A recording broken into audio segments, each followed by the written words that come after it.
अस्सलामु अलैकुम वरहमतुल्लाहि वबरकातुहू। मैं हज़रत अब्दुल करीम हाशिम पीर देसाई, मेरा नंबर है 9731269463। आज 2024 के लोकसभा इंतखाबात हो रहे हैं, जिनमें बहुत सारे लोग दस्तूर को तब्दील करने की बात कर रहे हैं। अगर 400 पार हुए तो बहुत सारे अमेंडमेंट लाने की बात माननीय प्रधानमंत्री नरेंद्र मोदी जी कह रहे हैं। ऐसे हालात में चुनाव आयोग 7 नशिस्त में चुनाव करने जा रही है, जिनमें 2 नशिस्त का चुनाव हो चुका है और 5 नशिस्त का चुनाव होना बाकी है। इसमें जो 2 नशिस्त का चुनाव हुआ है, वहाँ पर जहाँ तक हमें इत्तला मिली है उसके मुताबिक 50% से ज़्यादा वोटिंग कई जगह पर नहीं हुई। जब 50% से ज़्यादा वोटिंग नहीं हुई तो वहाँ से चुनकर आने वाले जो भी अराकीन हैं वो सही तरीके से वहाँ पर चुनाव ना होने की वजह से चुनकर आए हैं, ऐसा साबित होता है। तो ऐसी हालत को सीधा करने के लिए इसकी जिम्मेदारी इस देश के, यानी ये हमारा देश जो है पूरी दुनिया में एक नमोनतन देश है जिसे दुनिया मानती है। ऐसे देश का चुनाव भी दुनिया को मानना ज़रूरी है। तो सबसे पहले चुनाव आयोग के जो चीफ ऑफिसर हैं उनसे लेकर तमाम चुनाव आयोग के अफसरान,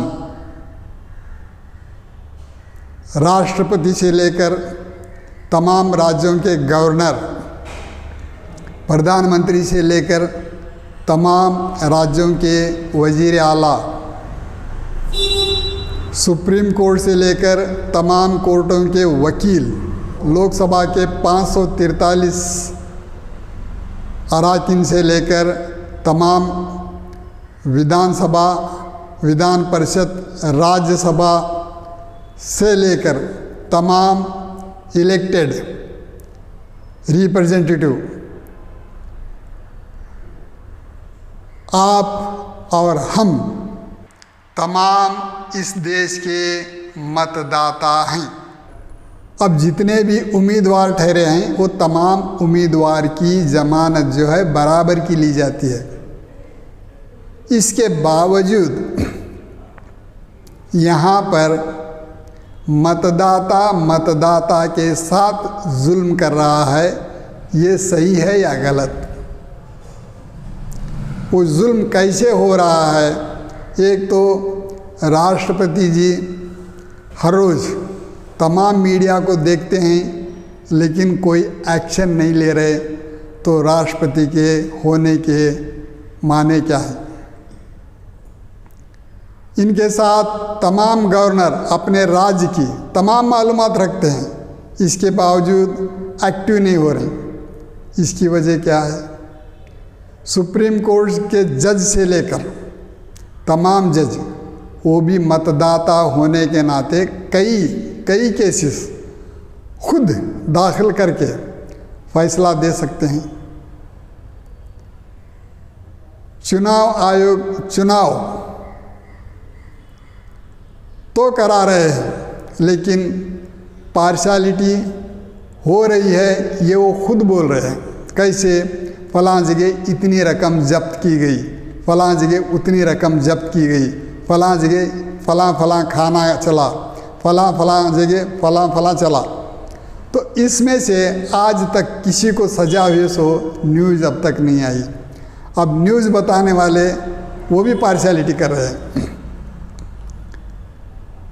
कांग्रेस जीतेगी, बीजेपी जीतेगी, कांग्रेस जीतेगी, बीजेपी जीतेगी। तो इस देश में कई प्रादेशिक पार्टियां हैं और कई अनरिकॉग्नाइज्ड पार्टियां हैं और कई आज़ाद उम्मीदवार हैं, उनको कोई भी नहीं बता रहा। तो ये तमाम बातें उलझी हुई हैं। ऐसे में अगर 400 पार हो गए तो जो भी कानून चेंज होगा वो अवैध होगा। इसलिए ये चुनाव दोबारा कराना मुश्किल है, नामुमकिन नहीं। जब देश की दिशा बदलने जा रहे हो तो हक पर चलने के लिए हक से चुनाव होना, इंसाफ के साथ चुनाव होना ज़रूरी है। मैं मानता हूँ, क्या आप भी मेरे साथ मानते हो? अगर मानते हो तो बताओ कि इस देश का चुनाव किस तरह होना। मैं जहाँ तक समझता हूँ, एक वोटर दूसरे वोटर का वोट ना मांगे। क्यों? तुम्हारा वोट तुम्हारा इख्तियार है, मेरा वोट मेरा इख्तियार है। मैं तुम्हारा वोट क्यों मांगूं और तुम मेरा वोट क्यों मांगते हो, इस पर गौर व फिक्र करना ज़रूरी है। नंबर 2, फलां को तुम्हारा वोट डालो। Who are you? कौन होते हो तुम? और मैं तुम्हें बोला तो मैं कौन होता हूँ? तुम्हारा वोट तुम्हें किसे डाल रहे हो? क्यों पूछते हो?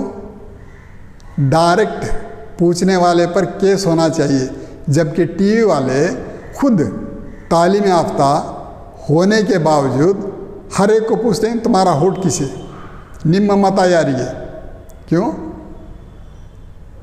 हमारा वोट जब सीक्रेट है, राज है, तो राज को इजहार करने का अधिकार तुम्हें है तो क्यों होना नहीं चाहिए?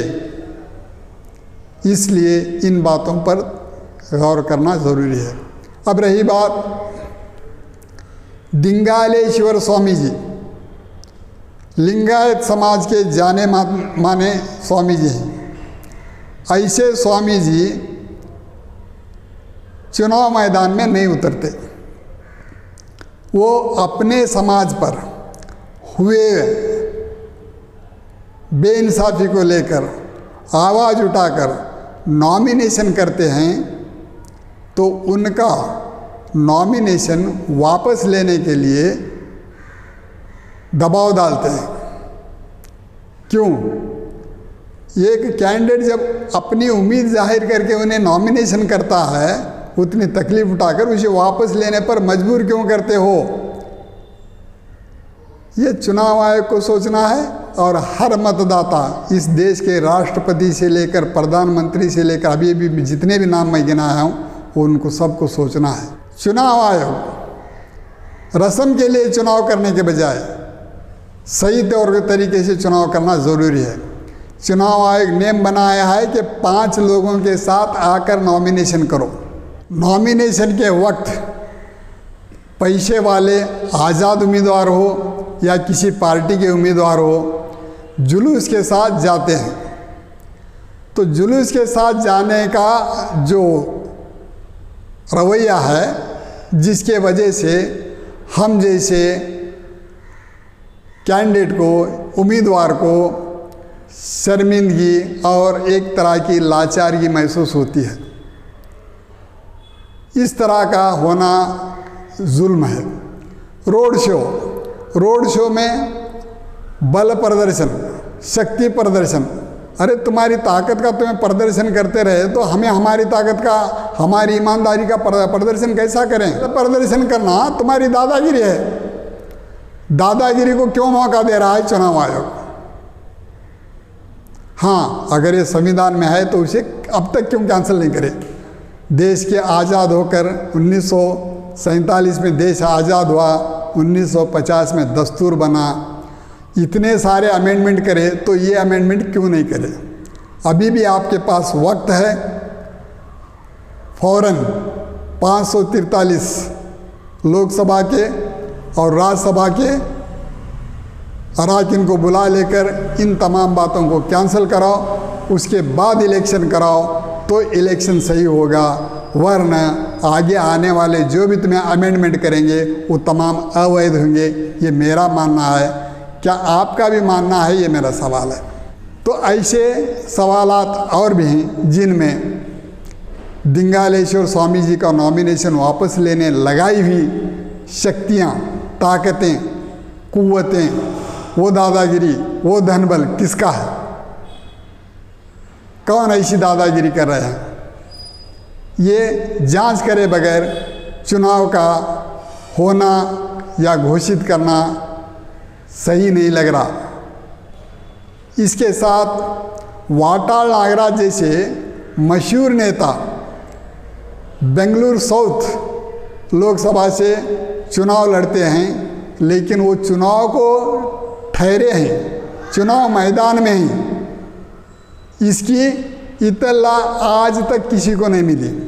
जब जमानत जब्त करने का अधिकार तुम्हारा है तो उम्मीदवार की उम्मीदवारी हर वोटर को बताने की जिम्मेदारी भी तुम्हारी है। चाहे आप उनके मोबाइल को भेज सकते हो या फिर उनके घर तक उनको पर्चा पहुंचा सकते हो।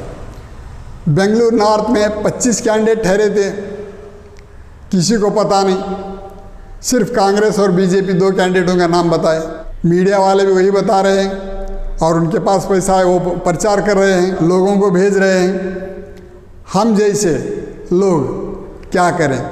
जब आप नहीं बताएंगे तो हमें ठहरे ही मतदाता को कैसे पता चले? अब आप कहेंगे तुम्हारा प्रचार तुम कर लो। हमारा प्रचार हम करने के लिए 24 लाख मतदाता को जाकर मिलने के लिए आप वक्त कहाँ दे रहे हैं?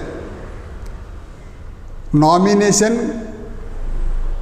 करते ही नॉमिनेशन वापस लेने के लिए वक्त रहता है। जब तुम फाइनल स्क्रूटनी करके तमाम को सिलेक्ट करते हो तो उसके बाद 15 दिन से ज़्यादा टाइम नहीं है। तो 15 दिन के अंदर हम उम्मीदवार हैं, ये 24 लाख मतदाता को कैसे मालूम करेंगे हम तो छोड़ो, वो धनवान भी घर तक नहीं पहुंच सकते। लेकिन धनवान क्या करते हैं? अपने धन से मीडिया को खरीदते हैं, रोड शो को खरीदते हैं, जुलूस को खरीदते हैं, मतदाता को खरीदते हैं। ये मैं नहीं बोल रहा, बेंगलुरु रूरल के 2 नेता भी एक दूसरे के खिलाफ आरोप लगाए हैं। ऐसा कई नेता आरोप लगाए हैं। मस्की में जब चुनाव चलता है, कांग्रेस के नेता वो रुपए वाले थैले पकड़ते हैं तो उन्हीं थैलों को चुरमुरे के थैले कर को कंसर्न ऑफिसर रिपोर्ट देते हैं। मैं खुद कई मतदाताओं को रिश्वत लेते हुए पकड़ा है। जब मैं पकड़ा हूँ तो मुझे कहते हैं कि आप एफआईआर दर्ज करो। जब पकड़ा हूँ या आपको मालूम होने के बाद मैं क्यों एफआईआर दर्ज करूँ? और फिर ये कहते हो कि कोई भी ऐसा दिखा है तो हमें फ़ोन करो। जब हम फ़ोन करेंगे तो हमारा नाम और नंबर उनको देंगे तुम। दूसरा, हमें कोई हिफाजत का ज़रिया नहीं देंगे। हमें और उन्हें झगड़ा लगाकर वो उधर से भी फ़ायदा उठाएंगे, हमारे तरफ से फ़ायदा उठाएंगे, उनको भी कमज़ोर करेंगे और हमको भी कमज़ोर करेंगे। दादागिरी करने का एक ज़रिया बना लें आप। चुनाव आयोग दोनों तरफ दादागिरी करने का एक ज़रिया बना लिए हैं। जैसे ही तुम्हारी दाल गलती है, तुम्हें क्या करते हैं? सीधे सीधे सामने वाले के ऊपर वार करते हैं। जबकि आप भी एक मतदाता हो। मतदाता के हाथ में मतदाता को इंसाफ दिलाने का अधिकार तुम्हें अल्लाह की जानिब से मिला है, क्योंकि अल्लाह ने तुम्हें वो ज़हनियत दी, वो काबिलियत दी, वो सलाहियत दी, इसलिए तुम चुनाव आयोग के अधिकारी बने हो। टीएन शेषन जैसा काम करो। आप पर जयप्रकाश चतुर्वेदी यानी राजू अग्रवाल चुनाव आयोग के अधिकारी पर मिलिट्री अफसर, रिटायर्ड मिलिट्री अफसर जयप्रकाश चतुर्वेदी, जिनका नंबर 6393697728 है, उन्होंने आप पर डायरेक्ट इल्ज़ाम लगाया है कि आप बिके हुए हैं। अगर आपको हिम्मत है तो उनको फ़ौरन अरेस्ट करो और कार्रवाई करो। अगर वो सच हैं तो आप अपना फ़र्ज़ निभाओ जो आपको अल्लाह ने दिया है। ये राजू अग्रवाल को जो अधिकार मिला है, उनके साथ जितने भी चुनाव अधिकारियों का अधिकार मिला है, वो अल्लाह की तरफ से मिला है। उसे सही तरीके इस्तेमाल करो दोबारा चुनाव करने के लिए। भले ही पैसा खर्चा होता है, लेकिन देश बर्बाद नहीं होता, ऐसा मेरा मानना है। अगर आप मानते हो तो करो, नहीं तो मेरी ये राय कचरे के डब्बे में फेंक दो। अल्लाह हाफिज़।